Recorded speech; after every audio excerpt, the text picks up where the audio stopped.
Hola a todos, bienvenidos a un nuevo video de Te Cuento la Biblia. En esta ocasión vamos a seguir analizando la vida de diferentes personajes, pero nos vamos a ir al Antiguo Testamento. Vamos a analizar cómo es que Judá llegó a ser uno de los personajes más importantes del Antiguo Testamento, al punto de que de él viene justamente el Mesías. Y algo importante para destacar es que el final del libro de Génesis solemos considerarlo como la historia de José. Pero con todo lo que vamos a hablar hoy, veremos que José no es el único protagonista de los últimos capítulos de Génesis, sino que Judá también tiene un nivel similar de protagonismo. Para entender esto, tenemos que partir del capítulo 37 de Génesis, que es cuando justamente empieza la historia de José.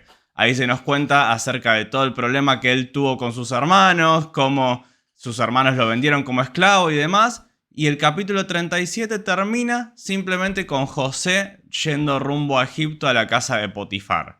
Lo que esperaríamos por lo general es que el capítulo 38 continuara contándonos acerca de lo que pasó en Egipto.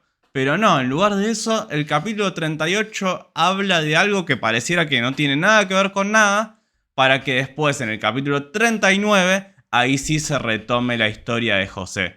Por eso digo que la historia de José no es solo de José, sino que Judá también es importante. El capítulo 38 es fundamental porque así como el 37 nos da una introducción sobre José, el 38 nos da una introducción sobre quién es Judá y cómo Judá había sido transformado por Dios. Vamos a ir viéndolo.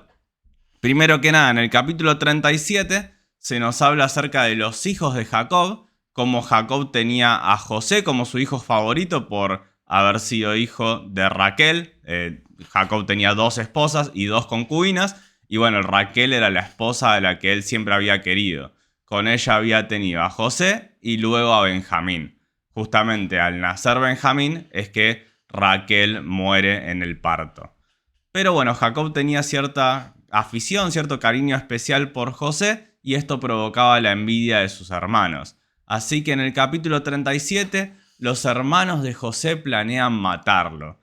Pero ahí de repente aparece Judá mostrando un poco el nivel de liderazgo que tenía entre este grupo de hermanos, y él lo que dice es: ¿cómo vamos a matar a nuestro hermano? En lugar de matarlo, vendámoslo como esclavo. O sea, al final es nuestro hermano, dice Judá. Mirá, tener hermanos así, la verdad que no está muy bueno, pero bueno, Judá lo que dice es: ¿cómo lo vamos a matar? Simplemente vendámoslo como esclavo. Y claro, él hacía cuenta y decía: bueno, nos lo sacamos encima igual y encima le ganamos unos pesos. Así que eso es lo que terminan haciendo, vendiéndolo como esclavo. Y ya en el capítulo 38 empieza diciendo en esos días. Es decir, en el tiempo en el cual José fue vendido como esclavo, nos encontramos con que Judá se aleja de su familia, de su padre y de sus hermanos. De repente Judá se casa con una mujer cananea, lo que nos habla un poco acerca de la desobediencia, de cómo le daba lo mismo todas las enseñanzas que su padre pudiera haberle transmitido. Y luego de eso tiene 3 hijos. El primer hijo se casa con una mujer llamada Tamar, pero al poco tiempo el joven muere.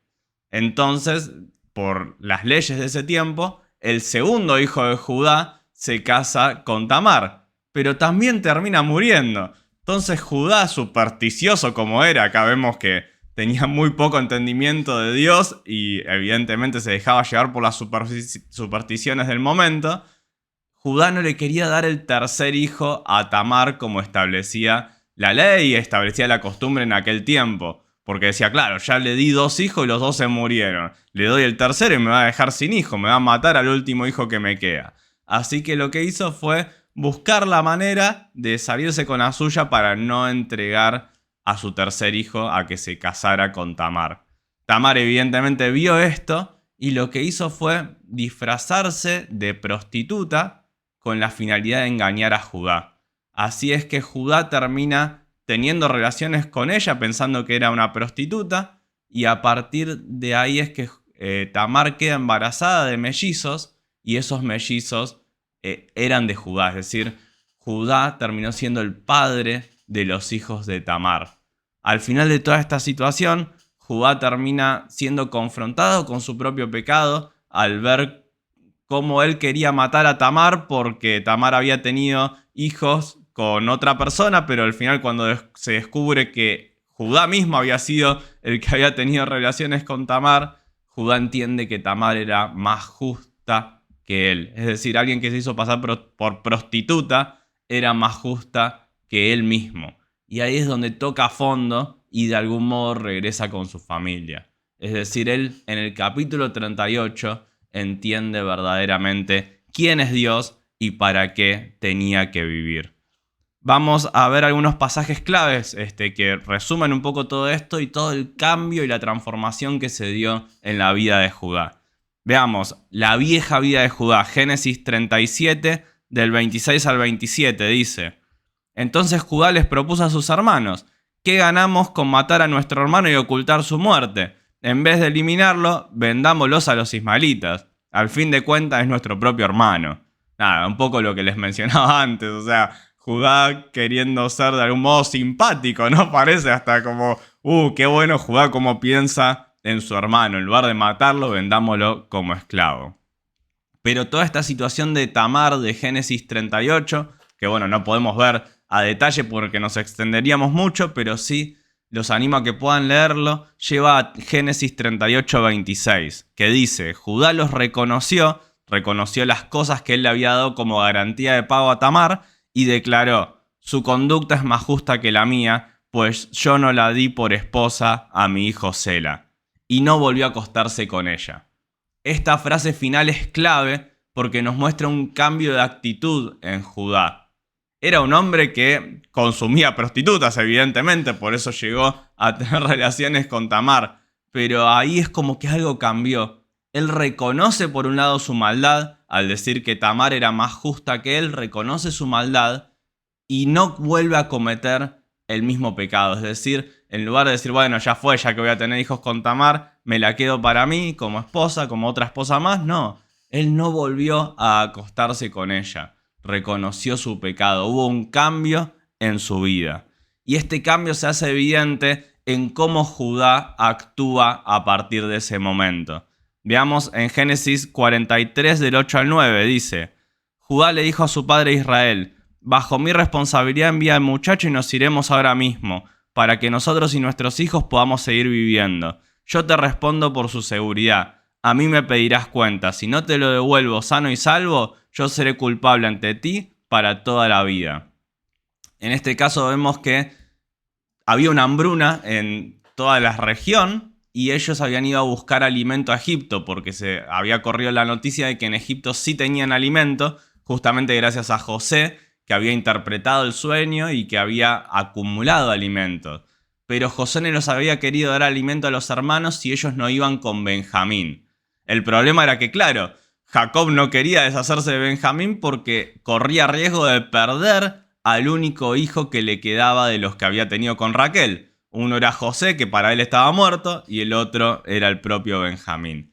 Sin embargo, Judá, entendiendo la gravedad de la situación, entendiendo que no podrían conseguir alimento en ningún lado si ellos no cumplían con este requerimiento que José les había hecho, aunque no sabían que era José, entonces Judá dice, bueno, yo respondo por la vida del joven. Si a él le pasa algo, a mí me vas a pedir cuenta. Judá mostrando liderazgo entre sus hermanos y también velando por todos, porque dice, para que nosotros y nuestros hijos podamos seguir viviendo.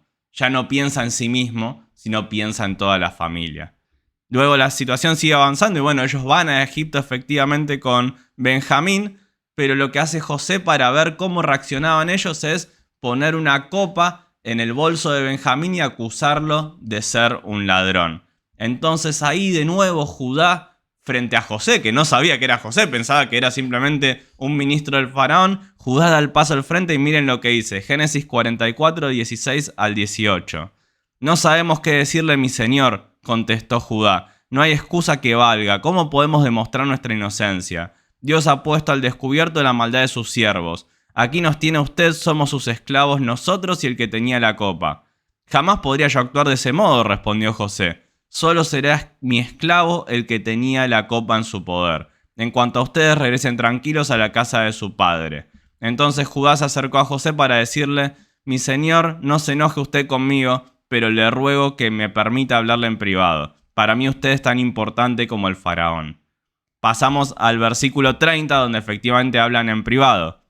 Así que, si yo no regreso a mi padre su siervo y el joven, cuya vida está tan unida a la de mi padre, no regresa con nosotros, seguramente mi padre al no verlo morirá, y nosotros seremos los culpables de que nuestro padre se muera de tristeza. Este siervo suyo quedó ante mi padre como responsable del joven. Le dije: si no te lo devuelvo, padre mío, seré culpable ante ti toda mi vida. Por eso permita usted que yo me quede como esclavo suyo en lugar de mi hermano menor, y que él regrese con sus hermanos. ¿Cómo podré volver a mi padre si mi hermano menor no está conmigo? No soy capaz de ver la desgracia que sobrevendrá sobre mi padre. En esta actitud de Judá vemos que él ya no era el mismo que antes, que algo había pasado. Él no solo había vuelto con su familia, no solo había tomado un rol de liderazgo, sino que además dice: déjame a mí como esclavo para que mi hermano pueda regresar. No puedo imaginarme la tristeza que tendría mi padre si regresamos sin mi hermano. Mi padre se va a morir de tristeza, no puedo aceptar eso. Judá estaba dispuesto a hacerse él mismo esclavo con tal de salvar a su hermano menor. ¡Qué cambio tremendo! Antes él había sido el que propuso que José sea vendido como esclavo y no le había importado lo que su padre pensara o si su padre sufría y demás. Pero ahora él propone quedarse él mismo como esclavo, tomar el lugar de Benjamín para que Benjamín pudiera regresar con su padre. Este no es el mismo Judá que habíamos conocido antes. Génesis 38 nos muestra un cambio rotundo en su vida. El Judá que estuvo dispuesto a vender a su hermano, ahora estaba dispuesto a hacerse él mismo esclavo con tal de salvar a su hermano. Esa es la obra que Dios hace en los corazones. Cuando nos encontramos con Dios, reconocemos nuestra maldad y Él transforma nuestras vidas, no podemos seguir viviendo como vivíamos antes. Un cambio se va a notar. Y al final de la vida de Judá termina con una profecía de parte de Jacob que justamente nos señala a nuestro Señor Jesús. Dice en Génesis 49, del 8 al 10: tú, Judá, serás alabado por tus hermanos. Dominarás a tus enemigos y tus propios hermanos se inclinarán ante ti. Mi hijo Judá es como un cachorro de león que se ha nutrido de la presa. Se tiende al acecho como león a que nadie se atreva a molestar. El cetro no se apartará de Judá ni de sus pies el bastón de mando hasta que llegue el verdadero rey, quien merece la obediencia de los pueblos. Acá en este pasaje, Jacob, al despedirse de cada uno de sus hijos, estaba profetizando el liderazgo que tendrían los descendientes de Judá. Judá a partir de este momento sería una de las tribus más importantes de Israel. Y no solo eso, de Judá no se apartaría el cetro. El cetro nos habla del reinado, del bastón de mando, nos habla de el gobernar sobre sus hermanos. De Judá vendría el Mesías, vendría el león de Judá. Ahí en ese momento Judá todavía era un cachorro de león, pero ese cachorro se convertiría en un león cuando viniera Jesús. De Judá no se apartaría el bastón de mando hasta que llegue el verdadero rey. Estamos hablando de una época donde Israel ni siquiera era una nación, era solo la familia de Jacob.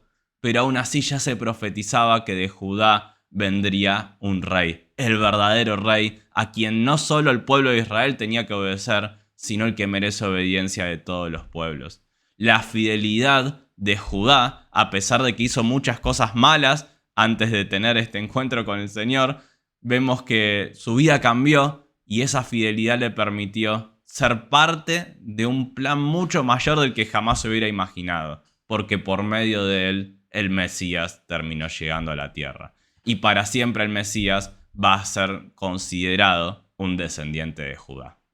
Contame qué te pareció ahí en los comentarios, si alguna vez habías analizado esta idea de que Judá también era protagonista en el final de Génesis. Poné like al video que me ayuda a que llegue a más gente y también si no te suscribiste al canal, suscríbete que ayuda a seguir creciendo. Por lo demás, nos vemos en el próximo video. Dios los bendiga mucho.